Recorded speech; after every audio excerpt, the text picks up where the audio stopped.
everybody, this is the Weekend. So, do you think you're cool? You may be, but you're not 1973 Italian gangster cool. I'm telling you that one for free. You may think that you have a cool house, but do you have a stylish 1970s Italian cool house?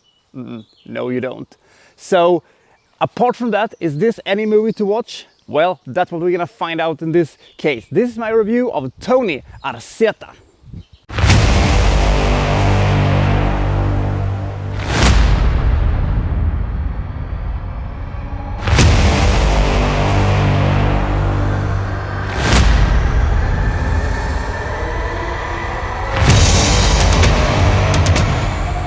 So Tony Arzenta, played by Alain Delon, is a hitman for the North Italian mafia clans, and he has, you know, just killed another target and is heading home. But he has decided that enough now. I don't want to do this anymore. He doesn't have any moral obligations for, you know, wanting to stop killing or anything like that. No. His reason is more that I have to stop doing this because, you know, someday, you know, a bullet will catch up to me, and then my son is going to have to, you know, take revenge for it, and, you know, the blood will just never stop. But if I stop now, I might have a chance to actually be able to protect my family and live a semi-normal life. His closest friend and one of the bosses isn't very happy about this and tells Tony that nobody really, you know, retires from this line of work, but I'll take this up with the other bosses. So he talks to them, and they essentially are unhappy with his decision of trying to leave them. And he says, well, we should talk to him again. Well, the talk to him part is basically we're going to rig his car with explosives and blow him up.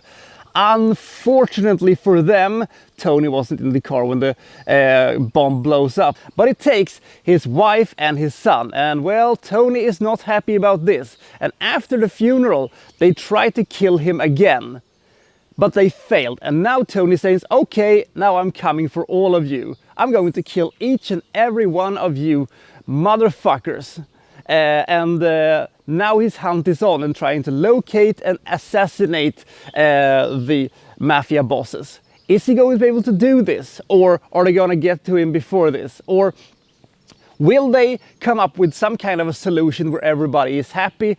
Or will he just succumb to an assassin's bullet eventually? Anyway, that's what we're gonna find out in this movie. Now, if you're going and thinking that this is going to be some kind of a John Wick stylish expose in ultra-violence when, you know, he's disposing buckets of people with ease and just shoot them in the head, bam, bam, bam, bam, bam, you have come to the wrong movie. This is a slow-moving, somber, and kind of depressing thriller, but the atmosphere is so amazing.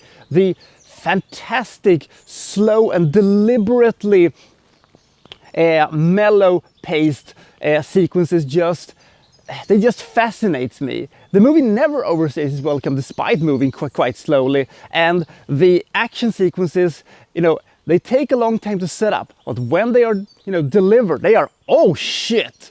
They also have a very, very cool car chase in Copenhagen of all places.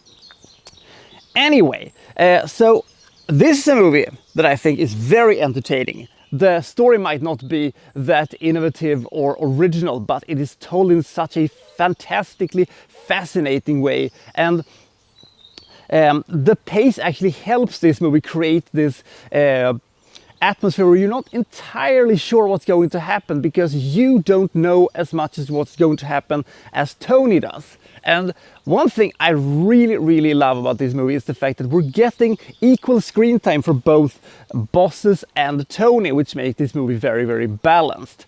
So we get to see, you know, things from different perspectives, and I really like that. This is also a little personal note. I don't know what it is, but I always get queasy whenever, you know, women gets beat up on screen. I don't know what it is. It's kind of a weird protective thing I have. And seeing this defenseless woman being beaten by three men to the tones of Vivaldi's Spring was a gnarly sequence, and it was difficult for me to watch it. it was then so much more satisfying when Tony just comes in and murders everybody in quite spectacular fashion. The movie ends in the most predictable Italian way you could ever cook up, and some people will be disappointed by it, and some people will say that was the logical ending. I like the ending. I could have gone for a different ending, but I am okay with this one because it is the logical conclusion after all. This is a movie I really recommend. This is one of my favorite Italian action thrillers that I think I've ever seen. Because the movie almost takes place in a different world, not unlike John Wick actually, but a more realistic way, if you will. So if you've never seen this movie, this is a movie that you most definitely should see if you have an interest in Italian gangster movies. It is so well produced, it is so awesomely shot, and it has such an amazing atmosphere and tone, and the locations they go to, they just feel so natural somehow, and it's a movie that you can just dive into and feel immersed in, even though it is highly unoriginal. Tony Arzenta gets 81 points. I really love this movie. It is a movie that is surprisingly unpredictable despite what the movie is about. But on the other hand, this movie doesn't function like your normal gangster movie or your normal revenge movie because, you know, the two sides are actually on speaking terms while this thing happens. And the machinations within the boss's ranks is very interesting and is something that I don't think I've ever seen before. So I really recommend this movie. Tony Arzenta is great. The movie is great, the acting is great, especially Alain Delon, and the ending is, well, that was an ending. So have you seen Tony Arzenta? Comment below and I'll see you next time for well so and so reviewing, well, such and such. Thank you for watching. Thank you very much.